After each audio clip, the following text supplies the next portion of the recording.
Hi, if you like the video, please remember to subscribe.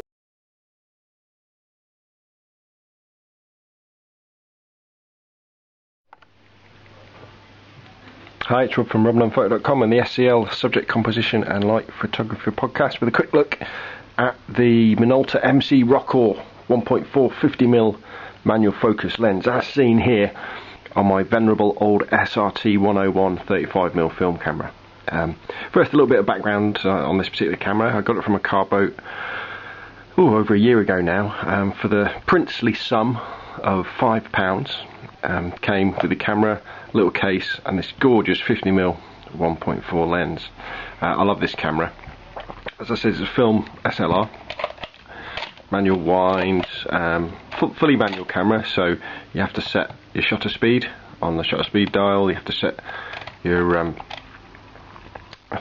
aperture on there, and then there's a little needle in the viewfinder that when you turn the light meter on using the switch on the bottom, that goes up and down depending on what your shutter speed is, and you want to get it in the middle.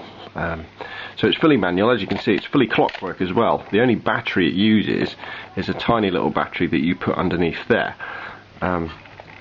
which lasts for years and years and years. So it's rock solid. As you can see, it's beautifully made, nice and nice sort of aluminium case.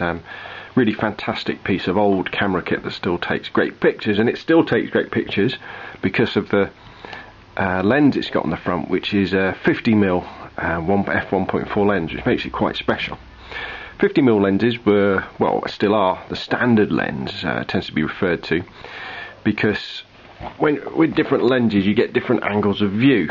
So if you can imagine the amount that you see, that the lens see, and you see through your viewfinder. So with a wide angle view, the lens would see all this. With a telephoto, you'd see sort of quite a narrow angle of view, and with a 50mm on a 35mm film SLR or a full frame digital SLR, you get a view that's roughly same to what we would see with our eyes. On a crop sensor camera like the 350D, 450D, Nikon D60, etc., the 50mm is slightly longer.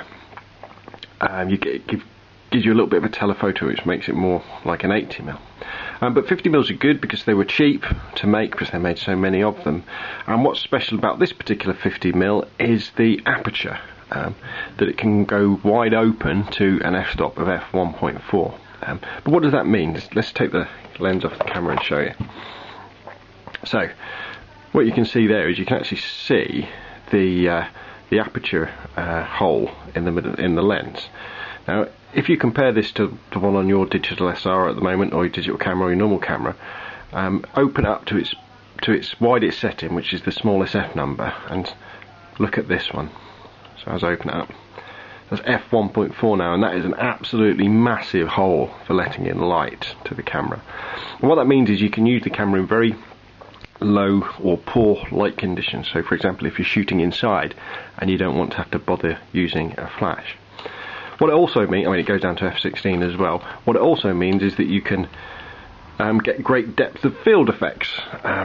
So what do I mean by depth of field? Well, one of the things you might want to do as a photographer is control which part of the picture is in focus overall.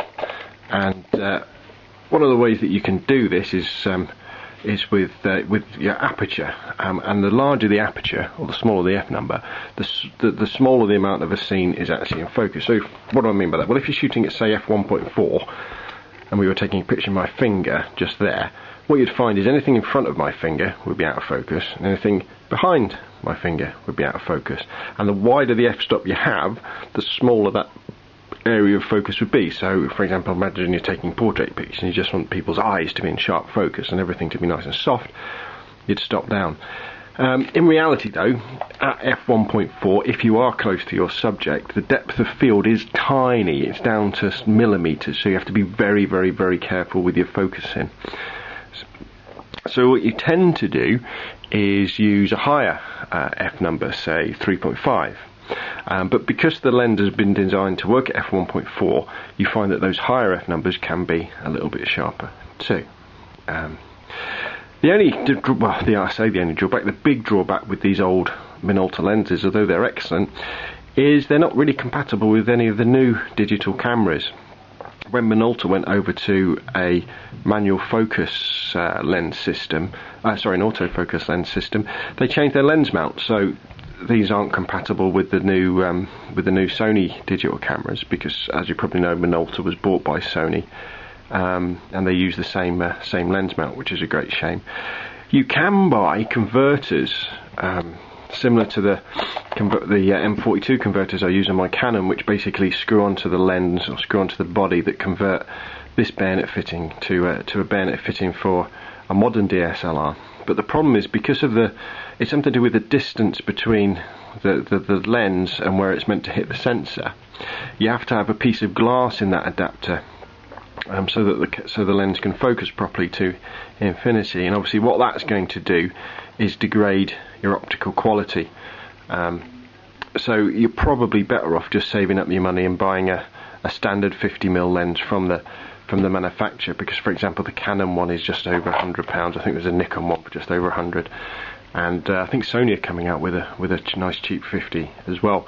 But that doesn't mean we can't continue to enjoy these old lenses. So if you're ever out at a car boot or see one going second hand on a body, grab it, because if you were to try and get a 50mm 1.4 new lens for a new digital camera, you're talking hundreds and hundreds of pounds, where this one just cost me a fiver. And there's nothing I like better than slipping a roll of film in and playing around with the MC Rokkor 50mm f1.4 lens on my SRT 101 film camera. Okay, that's Rob from robnonphoto.com. Thanks for listening, and hopefully pretty soon I'll be seeing you on Flickr.